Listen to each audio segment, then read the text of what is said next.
नमस्कार, आपके साथ हूं मैं राजीव शर्मा। सीएम योगी आदित्यनाथ के हलाल सर्टिफिकेशन पर दिए गए बयान के बाद सियासी पारा हाई हुआ है। दरअसल सीएम योगी आदित्यनाथ को हलाल सर्टिफिकेशन को लेकर वो सख्त रुख अपनाते दिखे हैं।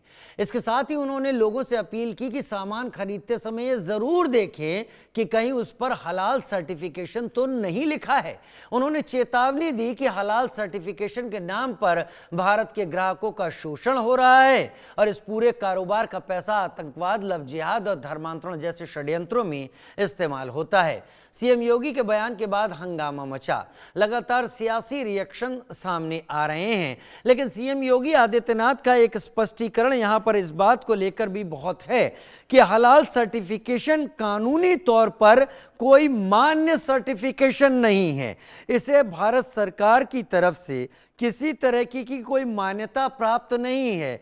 ये निजी तौर पर इस तरीके का सर्टिफिकेशन बांटा जाता रहा है और कुछ लोगों के चलते हमारे देश के ग्राहकों को इसके जरिए टारगेट किया जाता रहा है, जिनमें खास तौर पर इस्लाम को मानने वाले ग्राहक हमेशा फोकस में रखे जाते हैं। हलाल सर्टिफिकेशन के बाजार की भी बात कर लेते हैं। जानिए, 7.5 लाख करोड़ रुपए से ज्यादा का कारोबार होता है। OIC यानी ऑर्गेनाइजेशन ऑफ इस्लामिक कंट्रीज के 57 मुस्लिम देशों में कारोबार की एक शर्त है कि वहां कुछ भी जाएगा तो वो हलाल सर्टिफाइड कहलाएगा।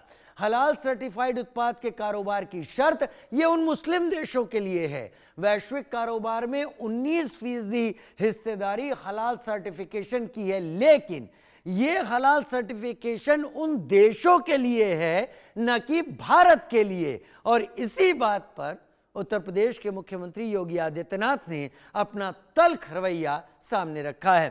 पहली बार सर्टिफिकेट फीस के 26 से 60 हजार रुपए वसूले जाते हैं।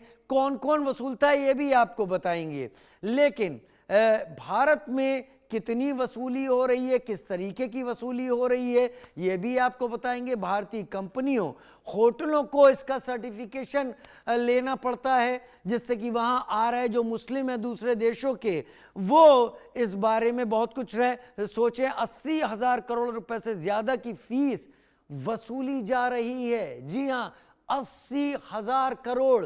एक ऐसा सर्टिफिकेशन जो कानूनी नहीं है, जिसे भारत सरकार ने कोई कानूनन हक नहीं दिया है। पतंजलि समेत 400 FMCG कंपनियों को यह लाइसेंस लेना पड़ा है, क्योंकि उन्हें विदेशों में, उन देशों में कारोबार करना है जहां पर जो मुस्लिम कंट्रीज हैं। 3200 से ज्यादा उत्पादों को हलाल सर्टिफिकेट लेना पड़ा है बिजनेस करने के लिए। उत्तर प्रदेश में ही 1400 से ज्यादा होटल और रेस्टोरेंट को यह लाइसेंस लेना पड़ा है। क्यों भला? जब उत्तर प्रदेश में सारी चीजें हो रही हैं तो उत्तर प्रदेश में 30,000 करोड़ का कारोबार हलाल सर्टिफिकेशन के नाम पर होता है। कौन देता है हलाल सर्टिफिकेट? अब यह भी समझ लीजिए। ये निशान देखिए, यह हलाल सर्टिफिकेशन का निशान है।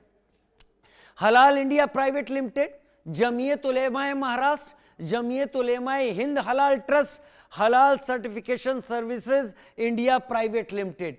क्यों, कैसे, कौन सा कानूनी पहलू यहां पर है, इसे भी समझने की जरूरत है। जब ऐसे किसी सर्टिफिकेट के जरिए आप कुछ लोगों को टारगेट कर रहे हैं, एक मार्केट लोगों को बना बनाए देने की कोशिश कर रहे हैं, तो क्या यह माना ना जाए कि आप मार्केट में हेरफेर कर रहे हैं? पहली बार सर्टिफिकेट पर 26 से 60 हजार रुपए की फीस ली जाती है।